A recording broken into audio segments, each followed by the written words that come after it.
Greetings folks, and welcome to, first of all, a brand new cutting mat. I hope it's not too busy for the eye.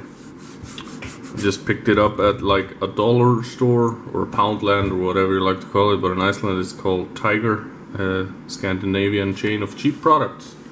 So, giving this a test, it is like $2 Americans. So yeah, anyways, with about a little more than a week left of this month, July, we have another group build coming up, and this time is for the Panzer page on Facebook. And we're building a tiny little tank, or Panzer, yeah, in German. Group build specifically for Tamiya kit number 35009, the Panzerkampfwagen II Ausf F G, which is like Panzer II F or G version in my beautiful German. So yeah, anyways, it's a really small kit, and to compare it to my ever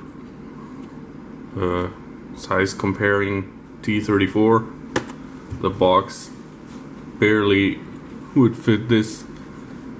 So it's a tiny little tank, almost as small as the FT-17 that I still got going on. But yeah, this is like episode 1 of the build video or something,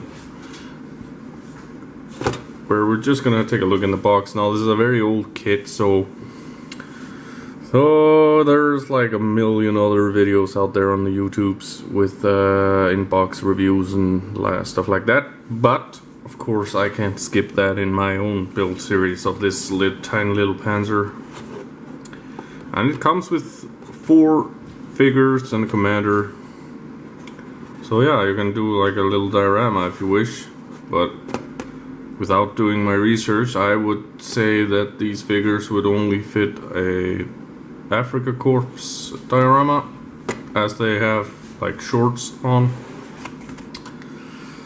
And first of all, if you're gonna shop with rcjazz.com, bought it off eBay. Here's a discount code for you. Yeah, was looking for the word. Just whoever's the quickest on the keyboard, please use it.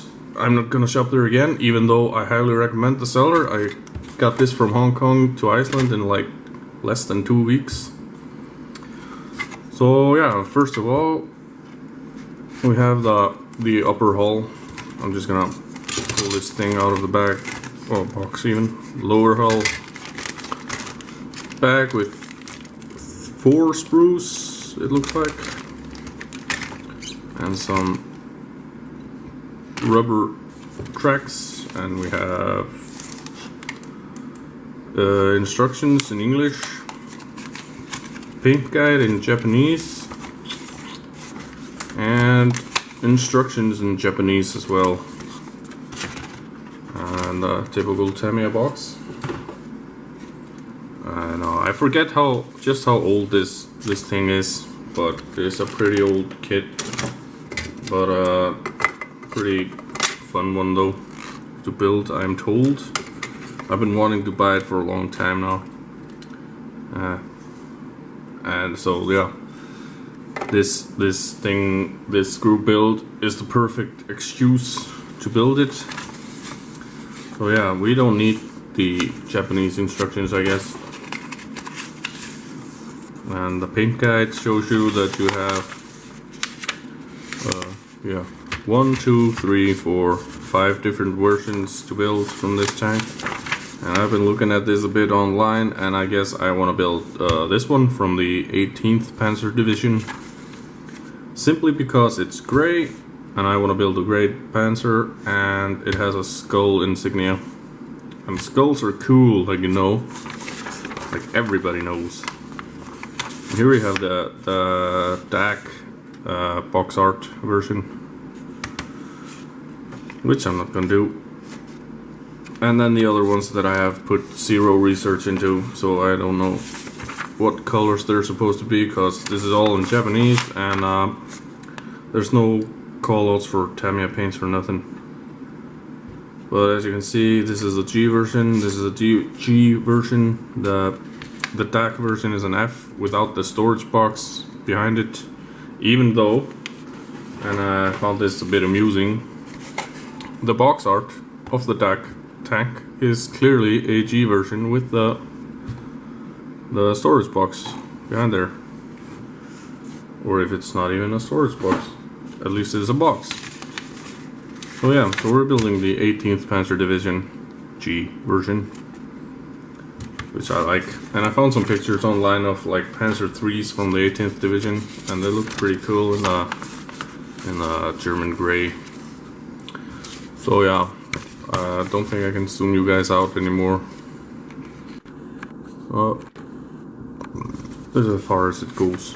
But English instructions, and they fold out pretty, well, not great, into like a big long strip of paper,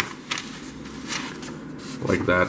But if you are not blind and you're still watching this video, even though it's bad, you can see you got a ton of information on the tanks that this kit has, and some history behind the DAC version, and also the paint callouts, and pretty detailed description for the Afrika Corps dudes with collar badges and stuff like that.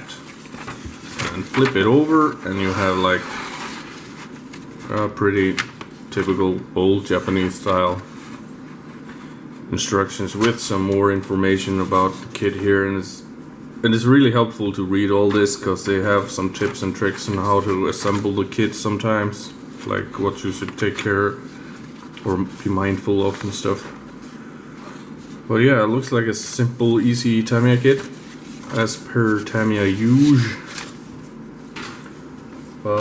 Let's look at some plastics, and just, yeah. Lower hull, as you can see, is a motorized, or used to be a motorized kit, with some battery locations there, and here you would have the switch, and some holes to close up. But yeah, no details on the bottom, of course, because it was a motorized kit, but this has some leaf springs on it and stuff. I don't really care much about like details in here inside behind the road wheels, because you're never gonna see that really, and I dirty it up anyways with some mud and stuff. But yeah, anyways, moving on. The upper hull right here looks pretty good to me.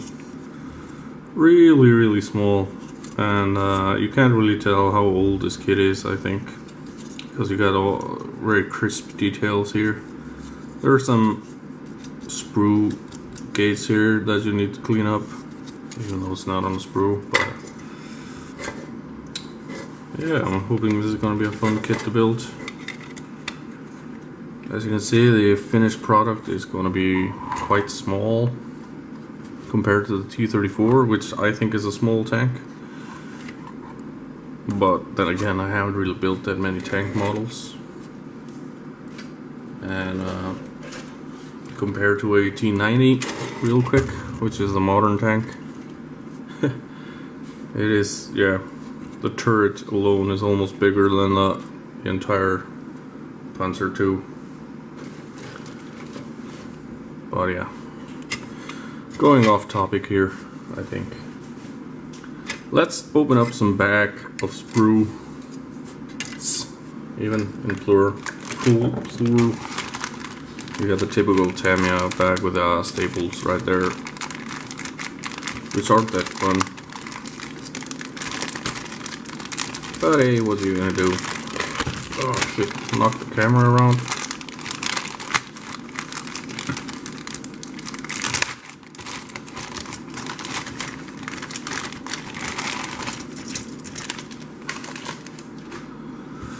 So there we have 1, 2, 3 and 4 sprues and some polycaps and some decals, and the staple goes in the trash.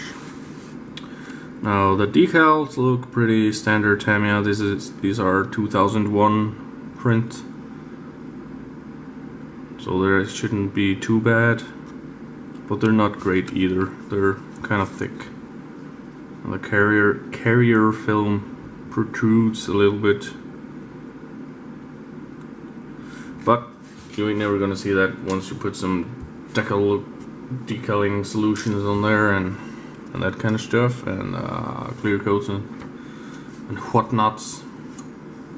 Now the first sprue here has the turret parts and I guess the upper hull parts. In fact,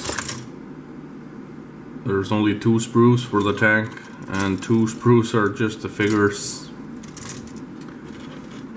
But here we have the upper turret and the back blade and stuff, and yeah, we have some mold lines right here on the storage bin. But yeah, of course this is a tank, so there's not too many details on there. It's mostly just slabs of steel, but there's no like weld beads or seams or whatever you say in English, like across here or nothing. There's a hint of a weld going around the mantlet cover there and the back here, so at least that's A for effort, I guess. But it doesn't look too bad, and I'm hoping it's gonna be a typical Tamiya easy build. Not that I've built many Tamiya kits, but yeah, there was one thing that I noticed earlier, a bit of flash here I'm noticing right now. But being a nerd like I am, I like to have my own antennas made, as you can maybe see here, from stretch sprue or something. But Tamiya has taken that away from you here by molding the antenna inside the storage profile or whatever you call it, slot. But yeah, so you're pretty much stuck with having the antenna down in the carrier or whatever it is. But here we have some road wheels. There are not that many. In fact, it's not that big of a tank, so it wouldn't fit that many even. But you have a commander figure right there, and yeah, it's probably okay. He's wearing shorts and he has a big ejection pin mark right there on his back, and there are some seam lines going down the arms and the sides of his body, and here of course. But these shouldn't be too bad when built up. But since I'm not doing a Africa Corps version, I gotta hide those shorts inside the tank, which I was gonna do anyways, so no harm, no foul. But yeah, there's like pretty basic details on here. We got some bolt heads and stuff around here. There's a tiny weld bead going around the center hub of that wheel there. But yeah, looks okay to me. I mean, I'm not like a pro builder. I don't even build that good kits or models, whatever. But yeah, so I make do with a lot of shitty models. So what do I know? The guns for the figures are quite thin. They would not stand up to scale. At least these. What is this, like the MP40 or whatever it's called? I don't know.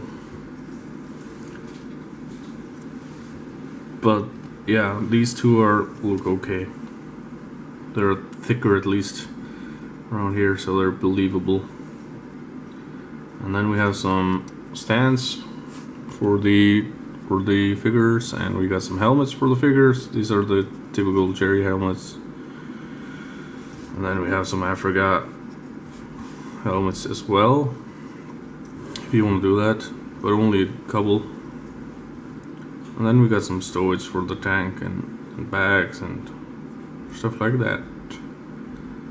So yeah, it's not the crispiest of details, and there's quite some flash going on, which is to be expected for like an old kit like this. And here we have the figures and some actiony poses, and they also have some water cans and binoculars, some extra stuff for the guns. But yeah, there's like a huge mold line going down these guys, so it would take quite a lot of cleaning up to make them look good. And these three are wearing shorts, as you can see, but this guy could be used, I guess, either way with any version that you're building.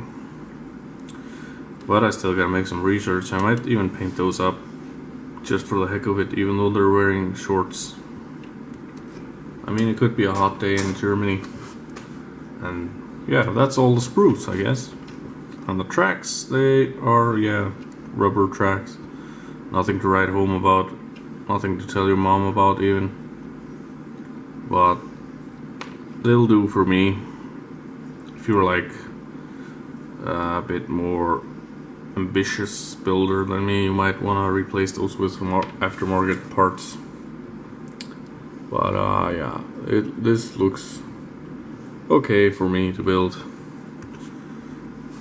and in fact it will be quite a joy to have rubber tracks after the T90 tracks, even though they were quite enjoyable. But man, they were like 6-piece to a track link. So anyways, yeah, this has been the first part of the Panzer II Ausf G, I guess, G. So that's gonna happen, and starting August 1st, so don't hold your breath till the next update on this. And I'm gonna try and do a little bit more in-depth video showing how I do things, or just like my hands moving around and actually putting some glue on, and not just doing like this so you all get seasick. Bye.